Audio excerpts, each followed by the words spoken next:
जी hello दोस्तों, मैं हूं कमर चीमा। और दोस्तों, आज मेरे साथ मौजूद हैं मुनव्वर अब्दुल्ला साहब।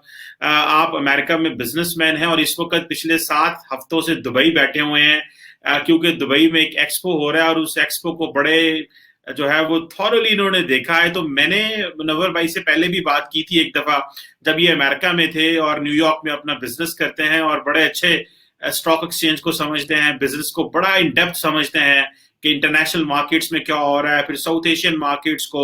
और पर्टिकुलरली क्योंकि ये दुबई एक्सपो हो रहा है, तो मुझे बड़ी क्यूरोसिटी हो रही थी कि अब्दुल्ला भाई कभी सदर पाकिस्तान के साथ होते हैं, कभी किसी मिनिस्टर के पास बैठे होते हैं, कभी हर जगह ये घूम रहे हैं। तो मैंने कहा मुनव्वर भाई से अपनी दोस्ती का फायदा उठाते हुए मैंने रिक्वेस्ट की कि मुझे बताएं कि पाकिस्तान यहाँ पे तो इकोनॉमी डूब रही है, इमरान खान साहब कह रहे हैं कि जो हमारा डेट है वो नेशनल सिक्योरिटी इशू बन रहा है, मिनी बजट आ रहा है। तो ये दुबई में किस किस्म की जो चीजें हैं वो हो रही हैं, ये क्या वो पाकिस्तान के लिए खुशाइन चीजें हैं? मुनव्वर भाई, सबसे पहले तो आपके वक्त का बहुत शुक्रिया। जरा काइंडली हमें बताएं, ये दुबई में एक्सपो में पाकिस्तानी क्या हो रहा है वहां पे? सुना है बड़े ब्रांड श्रैंड और बड़ी चीजें वहां पे है, जरा कोई तरह खुल खिला के बताएं हमें जनाब।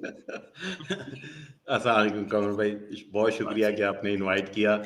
और हमेशा आप बहुत अच्छी गुफ्तगू होती है जब भी हम प्राइवेटली भी मिलते हैं पाकिस्तान के बारे में और जो सिचुएशन है। तो डेफिनेटली मैं दुबई में हूँ। मुलाकातें भी हुई, बहुत सारी गवर्नमेंट ऑफिशियल्स को भी मिलने का मौका मिला और इंडिविजुअल लेवल पे भी बात हुई। तो जिस तरह बाकी सारे ममालिक कर रहे हैं, पाकिस्तान की गवर्नमेंट भी कोशिश कर रही है कि अपना सॉफ्ट इमेज जो है उसको बेहतर किया जाए।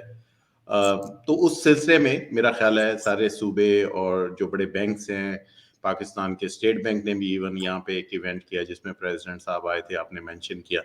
तो अपनी तरफ से एफर्ट तो की जा रही है। अब आपको पता है जैसे पाकिस्तान के बाकी मामलात होते हैं गवर्नमेंट के, वैसे यहाँ पे भी कुछ मामलात हैं। तो डिस्पाइट उनकी सारी एफर्ट के कुछ चीज़ें उस तरह अलाइन नहीं हैं जिस तरह हो जानी चाहिए थी, या होती तो शायद उसके उसके इफेक्ट्स ज़्यादा अच्छे होते। लेकिन अपनी तरफ से गवर्नमेंट कोशिश कर रही है, मेरा ख्याल है उनको इस चीज़ की तो दाद देनी चाहिए कि they are trying their best. लेकिन उसके प्रैक्टिकली कोई इतने अच्छे रिजल्ट ना होने की मेरे ख्याल में दो वजूहात हैं। एक तो मेरा ख्याल है उस पर कोई थॉरली स्टडी नहीं की गई कि यहाँ पे कोई एफर्ट की जाती जिससे कोई प्रैक्टिकली चीज कोई मूव होती लॉन्ग रन में। देखिए, आपको भी पता है कि मफादात पे जब भी साइन होते हैं वो मटेरियलाइज नहीं हो पाती डाउन द रोड। और उसकी सबसे बड़ी वजह यह है कि उसमें कोई मटेरियल, कोई to the point specific agreements नहीं होते। अगर आप किसी भी ऐसी एमओयू पे साइन कर दें जिसमें फ्यूचर इंडेफिनेट की कोई बात की गई हो कि कभी जब हमारे पास पैसे होंगे या जब कभी पाकिस्तान के हालात ठीक होंगे तो हम उसमें इन्वेस्ट करेंगे, तो दैट्स नॉट अ रीजनेबल, यानी कि कंक्रीट स्पेसिफिक चीज मैंने भी नहीं देखी। अच्छा, चलें। अच्छा, ये एक बात बताएं, ये कहा जा रहा था कि जो पाकिस्तान का पवेलियन है वहां पे सबसे ज्यादा आज तक लोग आए हैं, ये बात सही है या ये यहाँ पे ही ये कहा गया है? ये जो यहाँ पे हमारे जो पीटीआई के लोग हैं ये बड़ा बता रहे हैं कि जी पाकिस्तान का पवेलियन बहुत अच्छा है, तो बड़े लोग आए हैं वहां पे, ये ठीक है बात? देखिए, जहाँ पे एक्सपो हो रही है वहां तो लोग हर जगह ही जा रहे हैं। अब हम बहुत ज्यादा आए हैं या उसकी क्या रेशो है वो तो नंबर्स प्रिंट हो जाएंगे जब दुबई एक्सपो अपने फिनिश इख्तिताम को पहुंचेगी, नंबर आ जाएंगे। तो उसमें तो कोई किसी को झूठ बोलने की जरूरत नहीं है, नंबर सब कुछ बता देंगे। वैसे तो हम हर चीज में बहुत आगे होते हैं, आपको पता है। बातों में तो कोई फर्क नहीं, कहते वो पंजाबी में कहते हैं जो देसी घ्यो पाई है तो गुड़ थोड़ा क्यों पाई यार, क्यों थोड़ा क्यों पाई। वो बात तो वही है कि जब आपने बात ही करनी हो, बतानी ही हो, तो फिर बढ़ के तो जितनी मर्जी सियासी बाहर लेना। मुझे नहीं लगता इसमें आपको कोई हकीकत है। ख्याली पुलाव बनाए तो मसाले डालने चाहिए। मसाले तो डालने चाहिए ना, ये तो सारी गवर्नमेंट्स करती हैं। मेरा नहीं ख्याल कोई इसमें कोई हकीकत है। चले। अच्छा, ये बताएं कि ये जो आप वहां पे दुबई एक्सपो में हैं गए, आपने क्या देखा वहां पे? पाकिस्तानी पवेलियन में क्या था जो आप बताना चाहेंगे? और आपने क्या इंडियन पवेलियन भी विजिट किया वहां पे? तो क्या देखा इंडियन पवेलियन या पाकिस्तानी पवेलियन में आप जब गए? अच्छा, इंडियन पवेलियन में मैं नहीं गया, मैं पाकिस्तानी में गया था मल्टीपल टाइम्स। देखिए, एक तो जाहिर है पाकिस्तान को रिप्रेजेंट करने की कोशिश की है, या पाकिस्तान का जो शुमाली इलाका जात हैं, पाकिस्तान के जो हैंडीक्राफ्ट्स हैं, उसमें मेरा ख्याल they did a fairly good job in terms of उसकी वीडियोस बनाने, क्योंकि इस बार जो एक्सपो हो रही है इसमें मोस्टली हर चीज डिजिटलाइज्ड है, तो हर कंट्री जो है वो अपनी डिजिटल चीजें पेश कर रहा है। तो उस पॉइंट ऑफ व्यू से तो मेरा ख्याल है उन्होंने अच्छी कैप्चर करने की कोशिश की है, लोगों को दिखाया, लोग देख भी रहे होते हैं। मैं जब भी 2-3 बार वहां से गुजरा हूँ, अंदर गया हूँ, तो वो देख रहे होते हैं कि पाकिस्तान के इलाका जात कैसे हैं। हैंडीक्राफ्ट वाला एरिया थोड़ा सा छोटा है मेरे ख्याल में, लेकिन फिर भी it's a good place. They are also doing events. आपको जैसे पता है कि पाकिस्तान के पंजाब जो इन्वेस्टमेंट बोर्ड है उसने भी अपने इवेंट किए हैं। उसके अलावा जो इनोवेशन सेंटर है पंजाब का, उन्होंने अपने इवेंट्स किए हैं स्टार्टअप को बुला के। पंजाब बैंक ने, बैंक ऑफ पंजाब ने, बाकी भी बहुत सारे, हर मेरा ख्याल है सूबे के एक मंथ है, फिर उसके अलावा फेडरल गवर्नमेंट के कुछ प्रोग्राम है। तो हर प्रोग्राम में कुछ सेटिंग्स बदल जाती हैं, कोई नई चीजें इंट्रोड्यूस करवाई जाती हैं और कुछ स्पेसिफिक लोगों को बुलाया जाता है जो उस चीज से रिलेटेड होते हैं। जैसे स्टार्टअप से रिलेटेड था तो मुझे इनवाइट किया हुआ था। इसी तरह बहुत सारी जो चीजें हैं उसके लिए उसको स्पेसिफिक लोगों को बुलाया जाता है।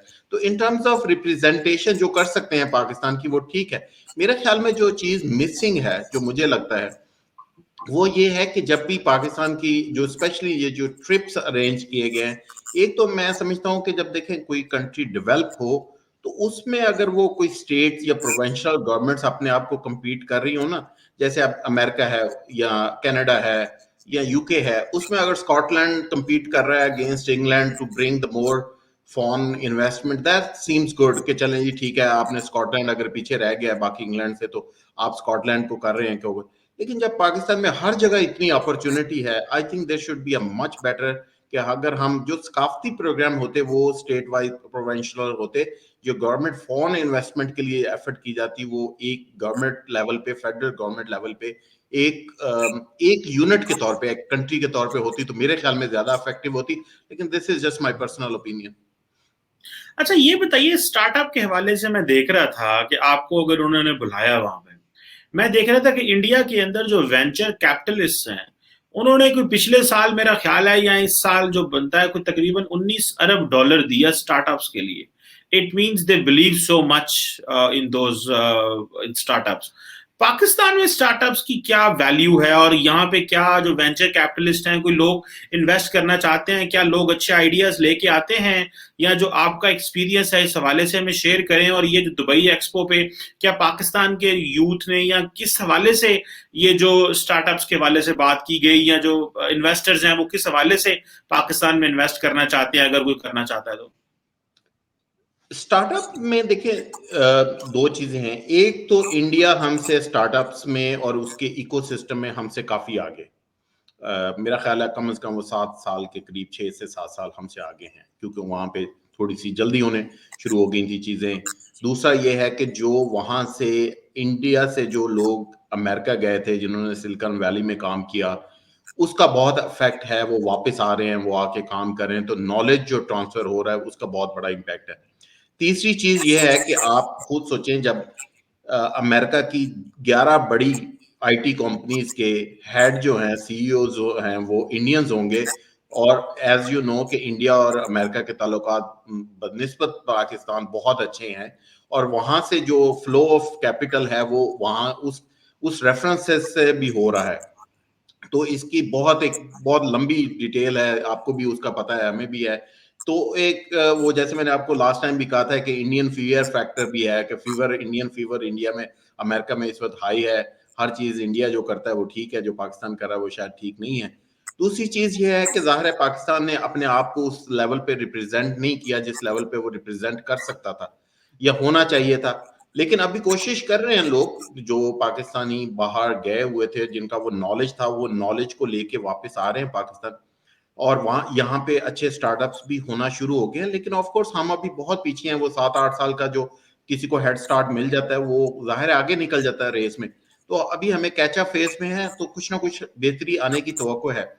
बाकी रह गई जो सिलेक्शन कैसी थी, जो यहाँ पे आए उनमें ऐसी कोई स्टार्टअप्स थे कि वो जो अगले लेवल पे जा सकते, उनमें फिर वही बात है कि अभी बहुत एंट्री लेवल के कुछ स्टार्टअप्स थे, कुछ स्टार्टअप थोड़े से अच्छे थे, उसको बेहतर बनाया जा सकता है। लेकिन जिस लेवल की फंडिंग की आप बात करें, उस लेवल की फंडिंग अभी हमें नहीं मिल पाएगी।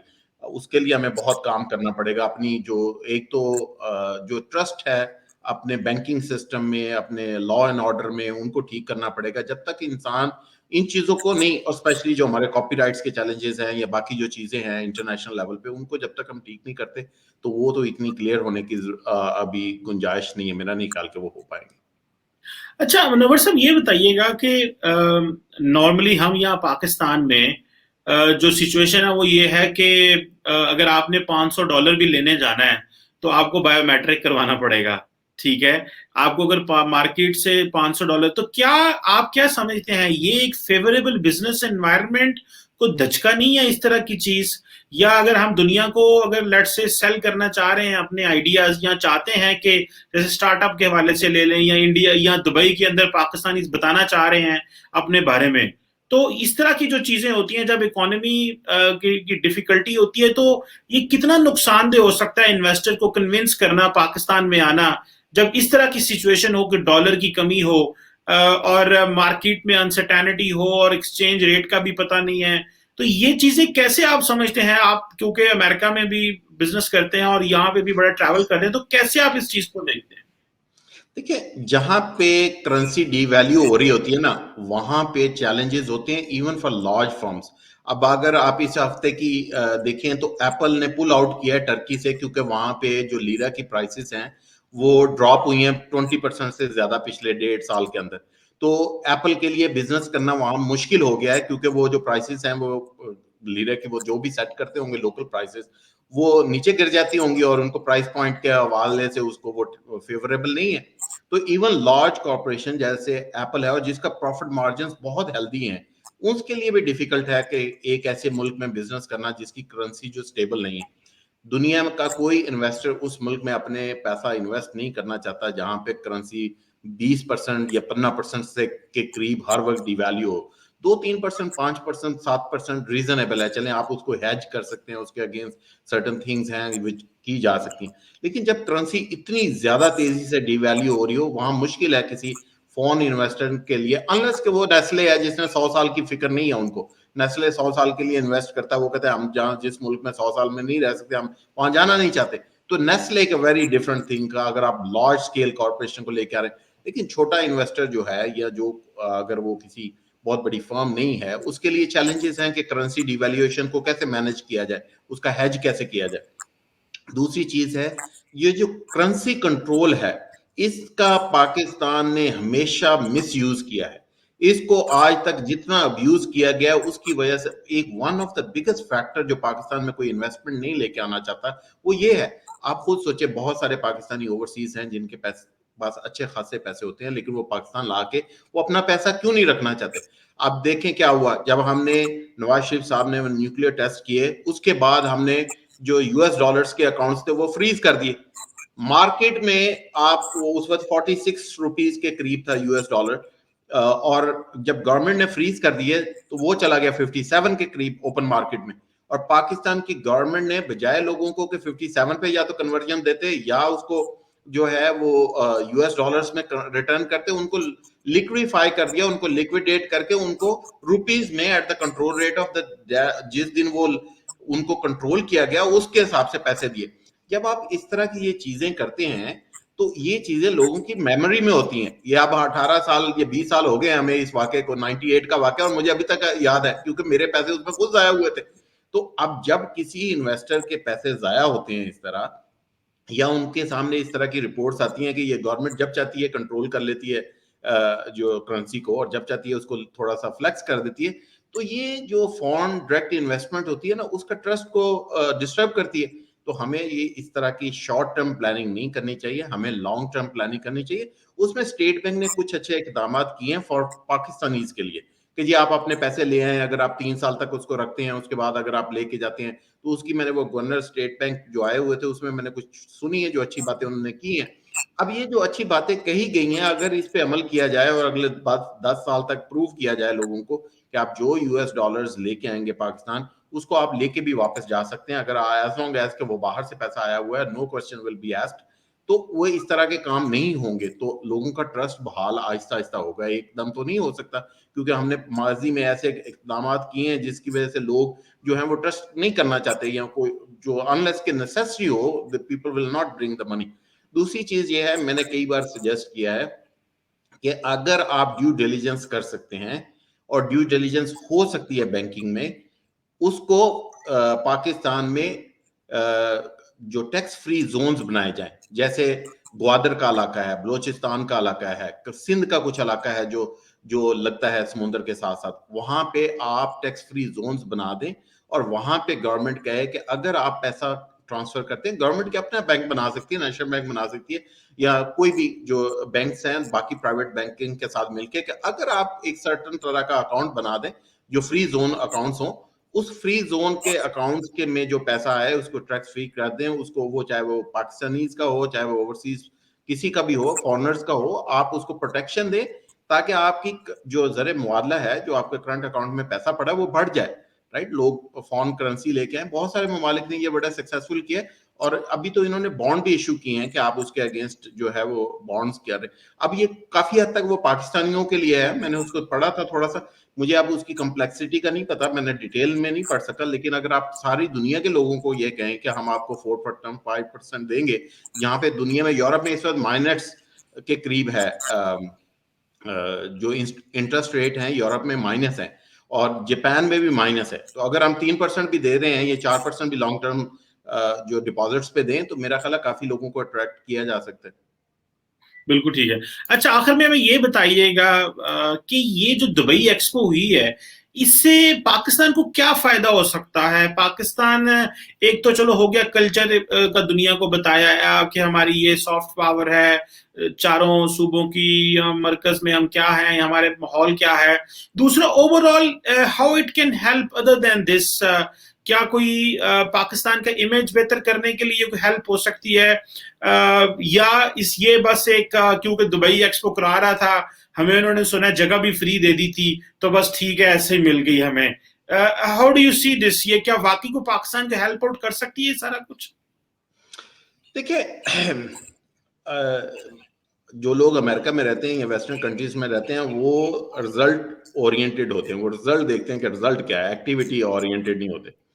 प्रॉब्लम ये है कि एशिया और मोस्टली पाकिस्तानी एक्टिविटी ओरिएंटेड है। हम एक्टिविटीज पे, फोटो ऑप्स पे ज्यादा जोर देते हैं कि अच्छा तस्वीरें खींच ली, लगा ली, ये कर दिया, वहां पहुंच गए, दारे लगा लिए, जिस बाती बातें कर ली। तो हम एक्टिविटी पे ज्यादा फोकस देते हैं बजाय इसके कि रिजल्ट क्या किया।